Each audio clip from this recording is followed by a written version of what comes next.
गर्दून घड़ी उम्र की एक और घटा दी। किसके लिए रुका है, किसके लिए रुकेगा, करना है जो भी कर ले, ये वक्त जा रहा है, ये वक्त जा रहा है। किसके लिए रुका है, किसके लिए रुकेगा, करना है जो भी कर ले, ये वक्त जा रहा है, ये वक्त जा रहा है। किसके लिए रुका है।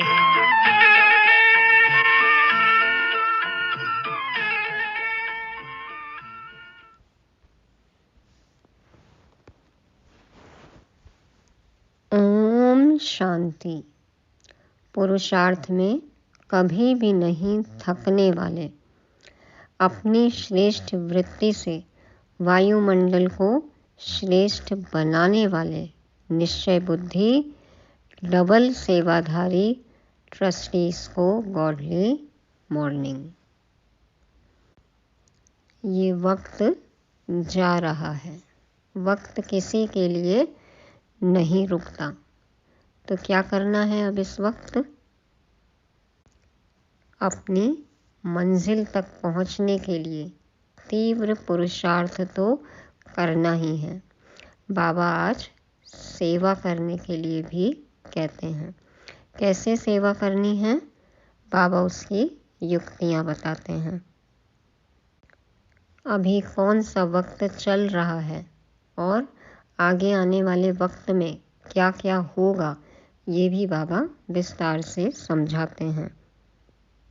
कहा भी जाता है ना कि वक्त को बर्बाद नहीं करना, नहीं तो वक्त तुम्हें बर्बाद कर देगा। तो ये समय है सच्ची कमाई करने का, होशियार बिजनेसमैन बनने का। हम इतनी खुशनसीब आत्माएं हैं कि हमारे जीवन में हमें संगम युग मिला है। ये वक्त, ये युग हर एक आत्मा के नसीब में नहीं है। ये तो हमें समझ में आ गया है और दिख ही रहा है। तो अब अपना पूरा वक्त हमें स्वचिंतन और प्रभु चिंतन में ही खर्च करना है। आज तारीख है 28 अक्टूबर 2023। सुनते हैं शिव भगवान उवाच।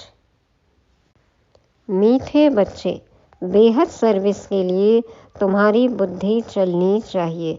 ऐसी बड़ी घड़ी बनाओ जिसके कांटों में रेडियम हो, जो दूर से ही चमकता रहे। बाबा कहते हैं बेहद की सेवा करनी है तो बुद्धि चलनी चाहिए, नए नए आविष्कार करने हैं। साइंस ने जो हमें साधन दिए हैं उनका उचित प्रयोग करना है और रूहानी सर्विस में उन्हें लगाना है। बाबा कहते हैं ऐसी बड़ी घड़ी बनाओ। बाबा हमेशा कहते हैं ना चित्र भी बड़े बनाओ ताकि दूर से दिखाई दे। तो बाबा कहते हैं कि ऐसी बड़ी घड़ी बनाओ जिसमें कांटा रेडियम का हो, है ना, रेडियम हो उसमें, जो दूर से ही चमकता है। अंधेरे में भी रेडियम चमकता है।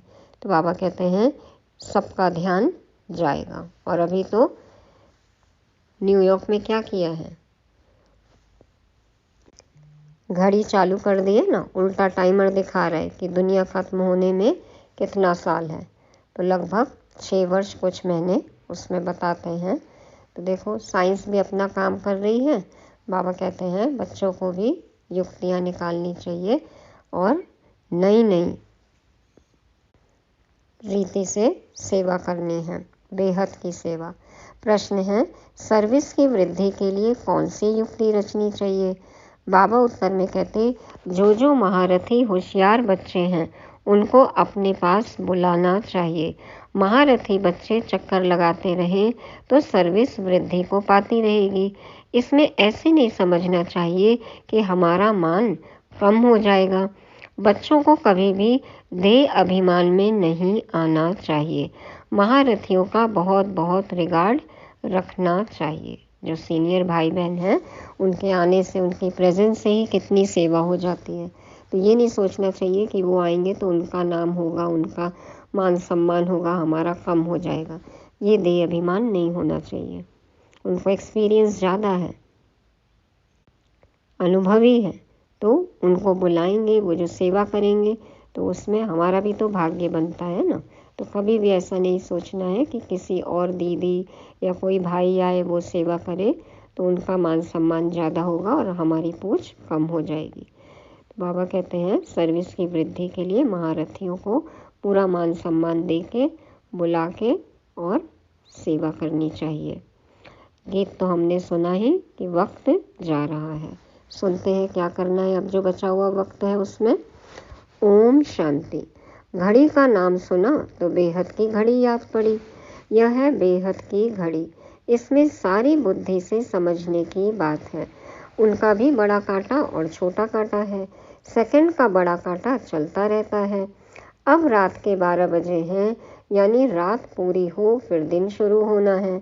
यह बेहद की घड़ी कितनी बड़ी होनी चाहिए। इसमें कांटे जो बनाए जाएं उसमें रेडियम भी देना चाहिए जो दूर से चमकता रहे। देखो गोले का जो चित्र है उसमें कांटे बनाए हैं ना, बड़ा कांटा, छोटा कांटा और फिर सेकंड का कांटा भी। और कांटा कैसे है, संगम युग पे अब 12 बजने ही वाले हैं, माना बेहद की रात जो है वो अब खत्म होने वाली है। तो बाबा कहते हैं बड़े बड़े चित्र बनाओ। घड़ी तो अपने आप समझाती है। कोई भी नया आए तो घड़ी आकर देखे। बुद्धि भी कहती है बरोबर कांटा अंत में आकर पहुंचा है। कोई भी समझ सकता है कि विनाश जरूर होना चाहिए। फिर है सतयुग की आदि, मानो फिर सतयुग की शुरुआत है। सतयुग में बहुत थोड़ी आत्माएं होती हैं, तो इतनी सब आत्माएं जरूर वापस जाती होंगी। चित्रों पर समझाना है बहुत सहज। ऐसी घड़ी कोई बनाए तो बहुत खरीद करके भी अपने घर में रखें। इन पर समझाना है। यह कलयुगी भ्रष्टाचारी दुनिया है। अनेक धर्म भी हैं, विनाश भी सामने खड़ा है, नेचुरल कैलमिटीज भी होनी है। अब इन लक्ष्मी नारायण आदि को भी सतयुग की बादशाही कैसे मिली? जरूर बाप द्वारा मिली होगी।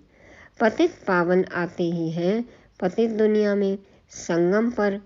पावन दुनिया में तो बाप को आना नहीं है। यह गोले पर समझाने के लिए बड़ी फर्स्ट क्लास बात है और इस पर समझाना किसको भी बड़ा सहज है। देखो ओम शांति भवन में भी गोले का कितना बड़ा चित्र बनाया है, घड़ी भी है, तो समझाना सहज है। कितने विजिटर आते हैं, टूरिस्ट आते हैं। जिनके पास पैसे बहुत हैं वह तो आर्टिस्ट को झट ऑर्डर दे और झट चीज़ तैयार हो जाए। गवर्नमेंट का काम तो इतने में हो जाता, यहाँ तो मुश्किल कोई काम करते हैं।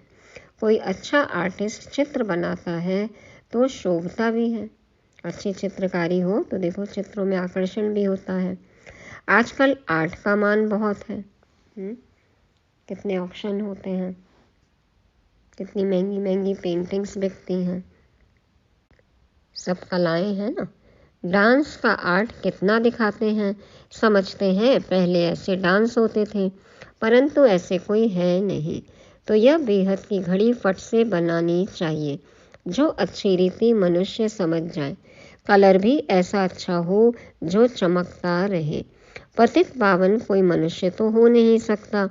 मनुष्य पतित है ना, तब तो गाते हैं पावन दुनिया भी स्वर्ग है। मनुष्य तो नहीं समझते कि श्री कृष्ण ही श्याम है, फिर सुंदर बनता है, इसलिए नाम पड़ा है श्याम सुंदर। हम भी पहले नहीं समझते थे, अभी बुद्धि में है। बरोबर कामचिता पर बैठने से काला हो जाता है, अर्थात आत्मा पतित हो जाती है। देखो देवताओं की भी मूर्तियाँ काले पत्थर से और सफ़ेद पत्थर से या फिर गोल्डन बनाई हुई है ना, तो उन्हीं देवताओं को काला भी दिखाया है और सुंदर भी दिखाया है। तो पतित और पावन यह भी स्पष्ट करके लिखना है। वर्षा देते हैं परम पिता परमात्मा और श्राप देते हैं रावण। मनुष्यों की बुद्धि फिर चली जाती है रघुपति राघव राजा राम तरफ, परंतु राम तो है परमपिता परमात्मा। त्रेता वाला राम नहीं, बाबा कहते हैं राम तो है परमपिता परमात्मा शिव है। यह सब बुद्धि चलाकर चित्र बनाना चाहिए, क्योंकि आजकल अपने को भगवान तो सब कहते रहते, अहम ब्रह्मास्मि अहम शिवोहम कहते हम ही भगवान हैं। तुम जानते हो बाप तो एक ही है, बाकी हम सब आत्माएं परम धाम में परमात्मा के साथ जाकर रहेंगी। उस समय बाप भी ब्रह्मांड का मालिक, हम भी ब्रह्मांड के मालिक हैं। फिर बाप कहते हैं तुम बच्चों को मैं विश्व का मालिक बनाता हूँ, और भल कोई कितना भी बड़ा राजा हो ऐसे नहीं कहेंगे कि हम विश्व के मालिक हैं। बाप तो विश्व का मालिक बना रहे हैं, तो ऐसे माता पिता पर कितना कुर्बान जाना चाहिए। उनकी श्रीमत मशहूर है, उस पर चलते चलते पिछाड़ी में आकर श्रीमत का पूरा पालन करते हैं। अभी अगर श्रीमत पर पूरा चले तो श्रेष्ठ बन जाए। कितना माथा मारना पड़ता है। जब तक यज्ञ है तब तक पुरुषार्थ चलता रहेगा। कितने सालों से यज्ञ चल रहा है, देखो ब्राह्मण बच्चे पुरुषार्थ कर रहे हैं। यह है रुद्र ज्ञान यज्ञ। वह भी रुद्र यज्ञ करते हैं शांति के लिए, उससे तो शांति हो न सके। बाप का तो एक ही यज्ञ है जिसमें सारी सामग्री स्वाहा हो जाती है और सेकंड में जीवन मुक्ति मिलती रहती है। वह कितने यज्ञ रचते हैं, फायदा कोई नहीं। तुम बच्चे हो नॉन वायलेंस, पवित्रता बगैर कोई स्वर्ग में जा न सके। यह है पिछाड़ी का समय, आ गया ना, अंतिम समय चल रहा है, अंत का भी अंत। पतित दुनिया, भ्रष्टाचारी रावण की दुनिया, 100% अपवित्रता, अशांति, दुखी, रोगी, यह सब लिखना पड़े। और फिर स्वर्ग में है श्रेष्ठाचारी, 100% पवित्रता, सुख, शांति, निरोगी। इस तरह से अंतर लिखे तो सबको समझ में आएगा। वह है रावण का श्राप, यह है शिव बाबा का वर्षा। पूरी लिखत होनी चाहिए। भारत फलाने समय से फलाने समय तक श्रेष्ठाचारी था, फिर फलाने समय से भ्रष्टाचारी बना है।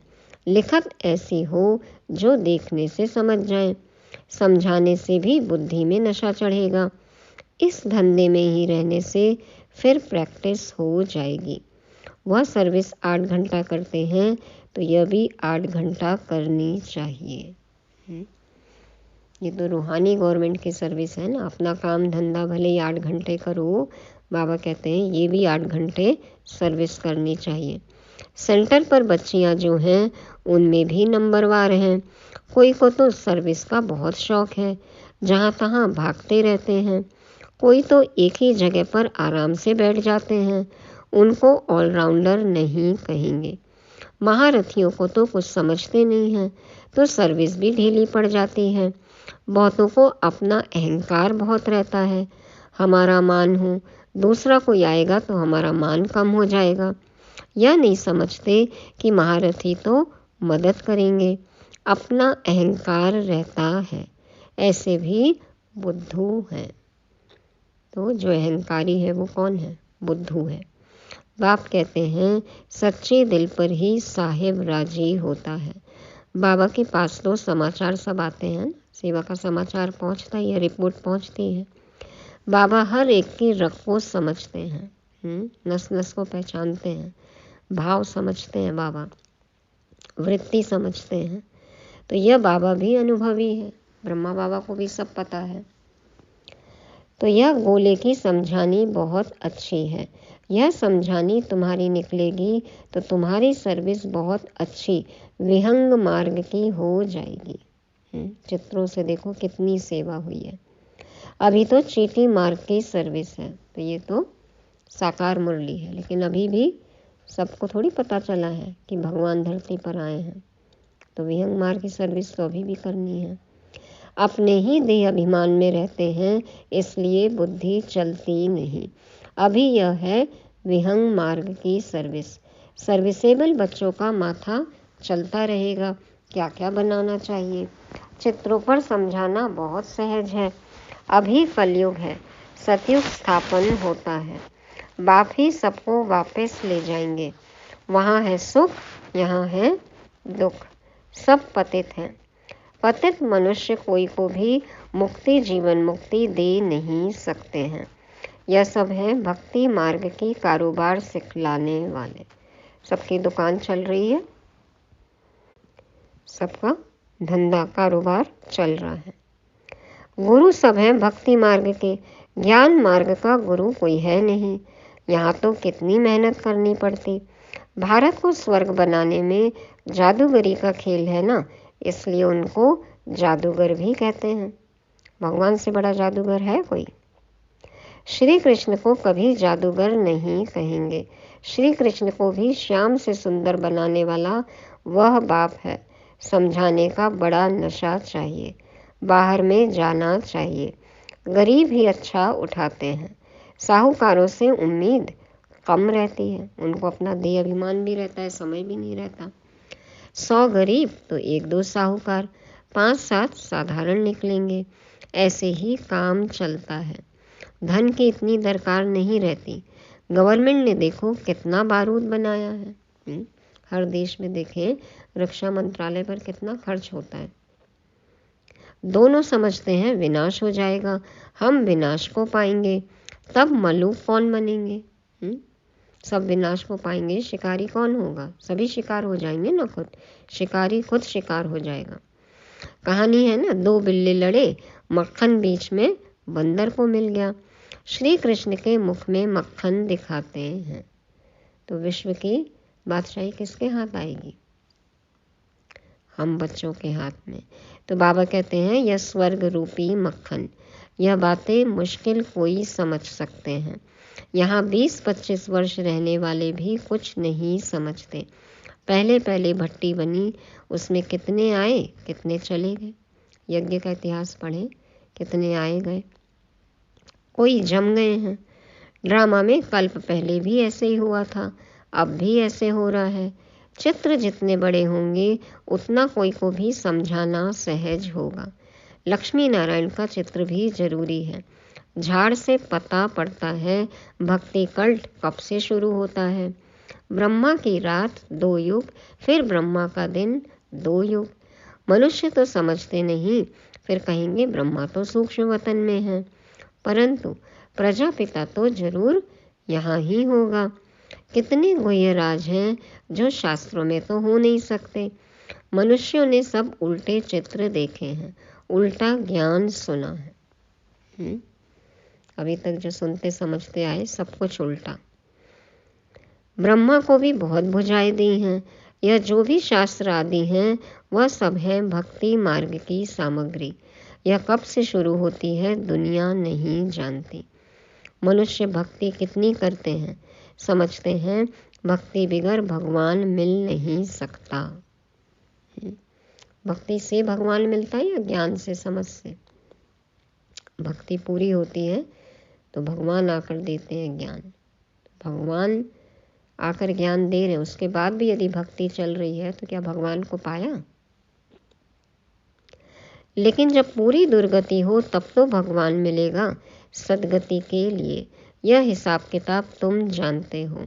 आधा कल्प से भक्ति शुरू होती है।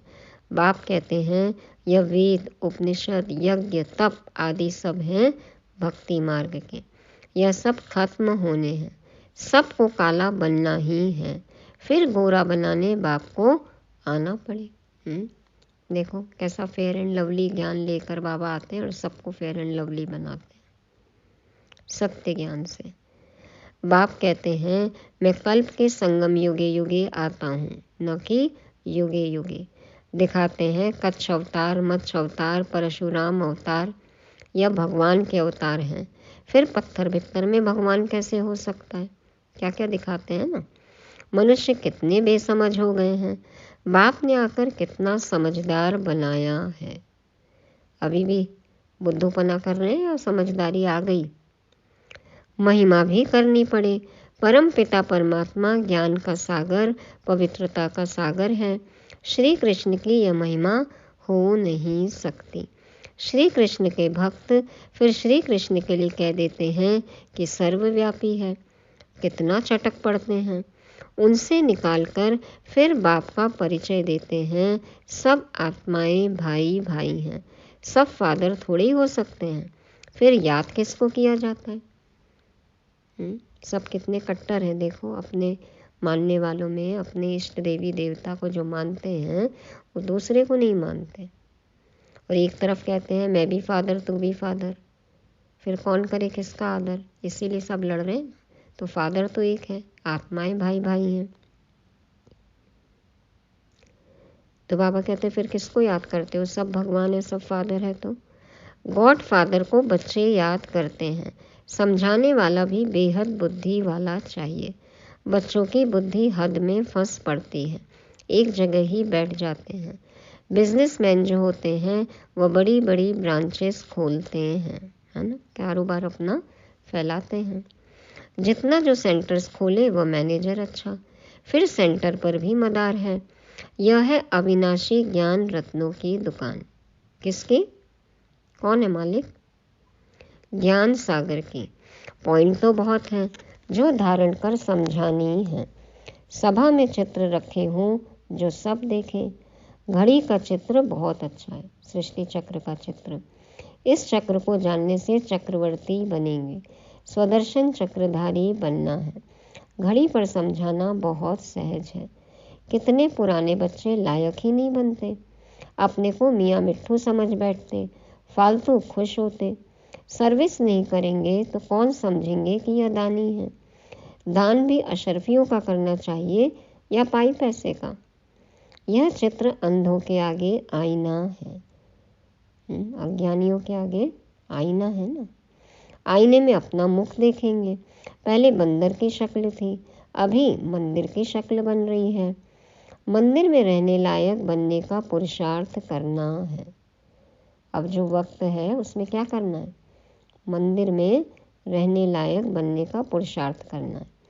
यह है पतित दुनिया, वह है पावन दुनिया जो शिव बाबा स्थापन कर रहे हैं। जो श्रीमत पर नहीं चलते उनकी बुद्धि में कभी धारणा हो नहीं सकती। बाप कहते हैं प्रतिदिन तुमको गुह्य बताता हूँ तो जरूर ज्ञान की वृद्धि होती जाएगी। रोज की मुरली में देखो बाबा कितने गुह्य राज बताते हैं, अलग अलग पॉइंट्स बताते हैं। ज्ञान की वृद्धि हो रही है। अब तो बाबा ने सारे पॉइंट्स बता दिए, है ना। लगभग जो राज है ड्रामा में वो अंत तक राज ही रहेगा। कोई प्रश्न उठाते हैं 8 बादशाही कैसे चलेगी? इस हिसाब से इतनी बादशाही होनी चाहिए। बाप कहते हैं तुम लोग इन बातों में क्यों पढ़ते हो? पहले बाप और उनके वर्षे को तो याद करो। वहाँ की जो रस्म रिवाज होगी वह चलेगी। पहले बादशाही में जाने लायक तो बने ना। बच्चे जिस रीति से पैदा होते होंगे उस रीति से होंगे। तुम क्यों इसमें जाते हो? विकार की बात मुख पर क्यों लाते हो?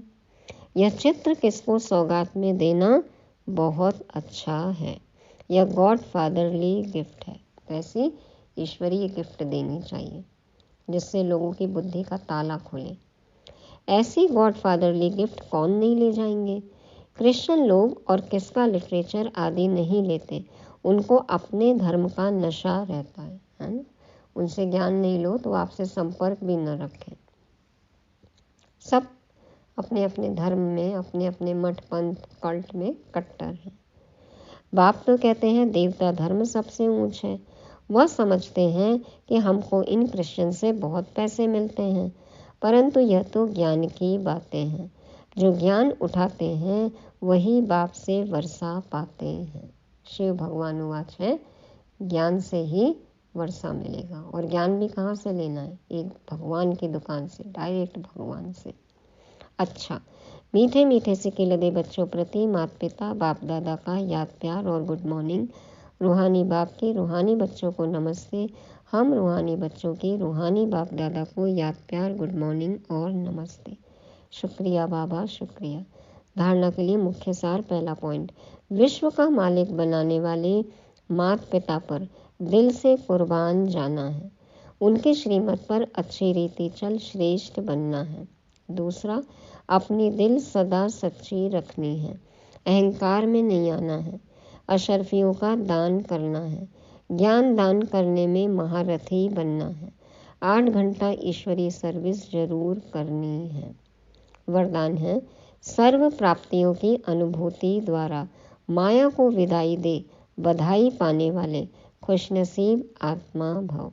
सर्व प्राप्तियों की अनुभूति द्वारा माया को विदाई दे बधाई पाने वाले खुशनसीब आत्मा भव। बाप दादा समझाते हैं, जिनका साथी सर्वशक्तिमान बाप है उनको सदा ही सर्व प्राप्तियां हैं। बाबा साथ है तो सारी प्राप्तियां हैं। उनके सामने कभी किसी प्रकार की माया आ नहीं सकती। और बाबा साथ है, सब कुछ साथ में है, बाबा की शक्तियाँ हमारे साथ में हैं, स्वयं भगवान साथ है, तो माया आएगी? आसपास भी नहीं आएगी। जो प्राप्तियों की अनुभूति में रह माया को विदाई देते हैं, उन्हें बाप दादा द्वारा हर कदम में बधाई मिलती है। तो सदा इसे स्मृति में रहो कि हम भगवान के साथ हैं, है ना। और किससे बधाई मिल रही है हमें? स्वयं भगवान से। तो बाबा कहते हैं, तो सदा इसी स्मृति में रहो कि स्वयं भगवान हम आत्माओं को बधाई देते हैं। जो सोचा नहीं वह पा लिया, बाप को पाया, सब कुछ पाया, ऐसी खुशनसीब आत्मा हो। कभी ख्वाबों ख्यालों में भी नहीं था ना कि भगवान को पाएंगे। भगवान हमारा साथी है, हम उनके संग संग रहते हैं। बाबा को पा लिया, सब कुछ पा लिया। तो ऐसे खुशनसीब हम आत्माएं हैं। माया को विदाई देनी है, भगवान से बधाई लेनी है। स्लोगन है, स्वचिंतन और प्रभु चिंतन करो तो व्यर्थ चिंतन स्वतः समाप्त हो जाएगा। चिंतन तो करता ही है ना मन, बुद्धि, कुछ न कुछ चलता रहता है बुद्धि में। तो क्या करना है? स्वचिंतन और प्रभु चिंतन, तो व्यर्थ चिंतन स्वतः समाप्त हो जाएगा। तो ये थी आज की मुरली, जिसमें वक्त की तरफ इशारा दिया बाबा ने कि ये वक्त जा रहा है, किसी के लिए न रुका है न रुकेगा। क्या करना है? बाबा कहते कम से कम 8 घंटे की सर्विस करो। महारथियों को बुलाना है, उनके अनुभव से सीखना है, सेवा बढ़ानी है। दूसरा है, यहाँ पे 100% अपवित्रता है, दुख है, अशांति है। तो ये बात सबको बतानी है, लिखत में लिखनी है कि स्वर्ग में 100% पवित्रता, सुख, शांति और निरोगी काया, निरोगी तन मन, सब कुछ। इस तरह से कॉन्ट्रास्ट बताना है, लिखना है। तीसरा बाबा ने कहा कि बच्चों की बुद्धि हद में ही अटकी रहती है, तो हद से निकलकर बेहद में जाना है। बेहद ज्ञान को समझना है, बेहद बाप को समझना है, बेहद की प्राप्तियों को समझना है। चौथा, हम कितनी खुशनसीब आत्माएं हैं जो भगवान हमारा साथी है। और पांचवा, स्वचिंतन और प्रभु चिंतन में बिजी रहना है, खत्म करना है व्यर्थ चिंतन। ओम शांति।